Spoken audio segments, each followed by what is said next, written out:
and welcome again to Favorite Things. My name is Dan and I thank you for joining me. This is my first short video discussion on a series that I'm calling Tough Choices, where I continue to slim down my collection by selecting one of two watches that are similar, and in doing so I have found that this kind of purging does help to make my collection tighter, more interesting, the rotation is more enjoyable, and I get rid of something that I call comparison anxiety. And I know this worked because when I had my Rolex Explorer, and I also had the Incipio 8, which was a Rolex Explorer 1016 homage, whenever I put one on, I would compare it to the other one, and I was constantly kind of comparing which is more legible, which is the overall better everyday watch, which should be the survivor between the two. So it was just very stressful. And so I found that when I sold the Incipio 8, all that just went away, and I didn't have those kind of distractions, and I was able to enjoy wearing the survivor of the two. And overall, a less stressful watch collection experience.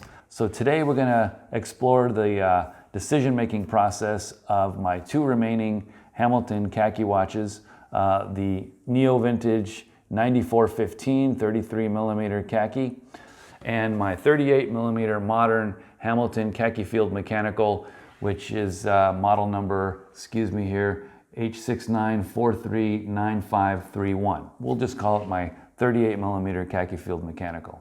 Okay, let's turn this camera around and discuss this tough decision. So here they are on my wrist. My left hand is my non-dominant watch wrist, and so it's 6 3/4 inches. And so I've got the 38mm on my slightly bigger wrist, just to make the comparison a little bit more fair. And I've got them on the same exact strap, so it helps to keep the comparison more apples to apples. And the main thing with the 33mm 9415 is that it's just small. It's 33mm. It's 3mm away from what I would consider, for me, my ideal watch size, which is 36.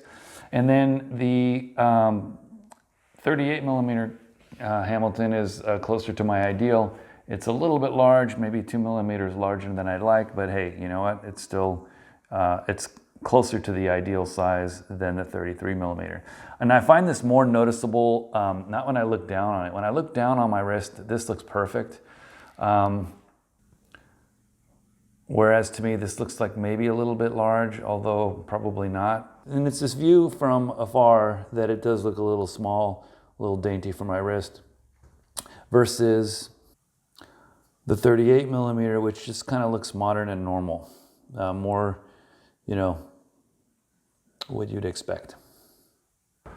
And so again, when I mentioned the comparison anxiety, that's what makes it difficult.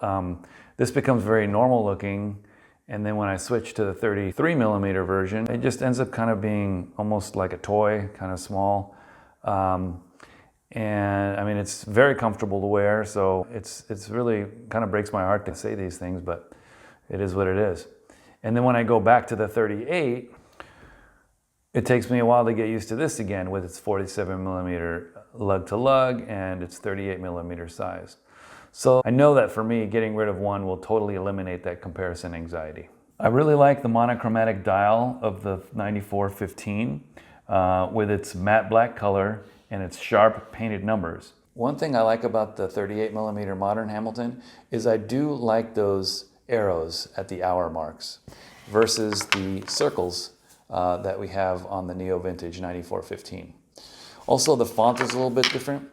And I tell you, I don't mind faux lume at all. I think this lume is very tasteful. It adds some color and some interest to the face of the watch, the dial and the hands. And there's also a little bit of distinction between the minute hand and the seconds hand. I do like how both of them have the Hamilton text, although they're kind of hidden now. But I don't mind the khaki on the 9415, but I also don't mind the blank area here at the 6 o'clock half with the modern Hamilton. It just reflects back to the original GGW 113s a little bit more closely. So you could make a case for the modern Hamilton being a little bit more tooly without the model name khaki on the dial. And it's almost like instead of the word khaki, we have a khaki colored faux loom, which is kind of interesting. I do like the smoother sweep of the 4 Hertz movement of the 9415, which has a ETA 2801-2 versus the slightly tickier movement of the Hamilton H10. But I tell you, it's very hard to notice. And the 80-hour power reserve of the Hamilton H10 is super convenient.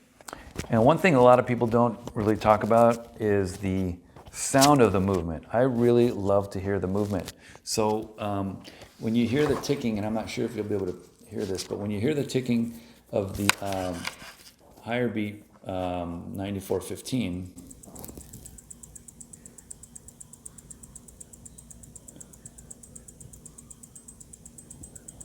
and then versus the larger Hamilton with the modern H10 movement,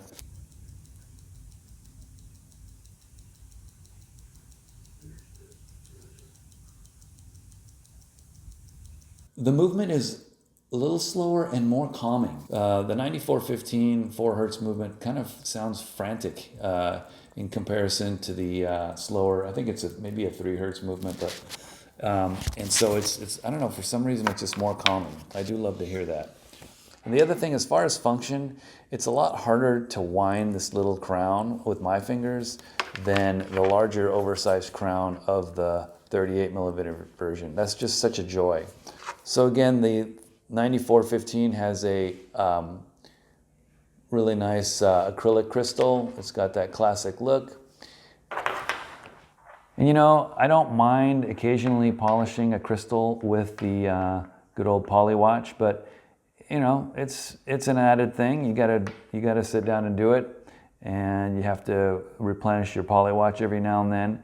And let's face it, as an everyday watch, an acrylic crystal will get scratches, and eventually it does start to affect the legibility and the enjoyment. So yeah, you do have to keep them polished up. Versus the 38 millimeter has a domed sapphire crystal. I don't have much issues with the high reflectivity that a lot of people have mentioned. I love to see this edge gleam that you get from certain angles. Yeah, I like it. I don't mind it at all. I love that it's a low domed crystal too.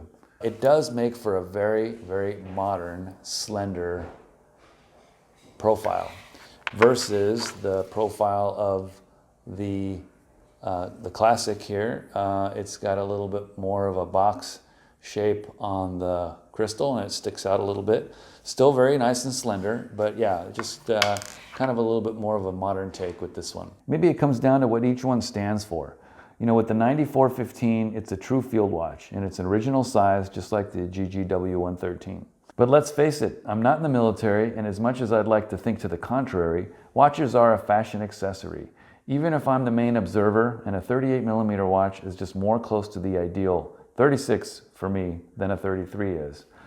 With the modern Hamilton, its larger dial is undeniably more legible, which is one of the design intentions of the original field watches. Another thought is that the larger modern khaki scratches that Flieger itch for me, as having this one in my collection diffused my urge to get a Stova or a Laco, which I thank this Hamilton for. A very tough call indeed. Which will I decide? Well, you'll just have to see. Your comments are certainly encouraged, and I do respond to all comments. So thanks again for joining me, and please check back soon as the journey continues. Bye-bye now.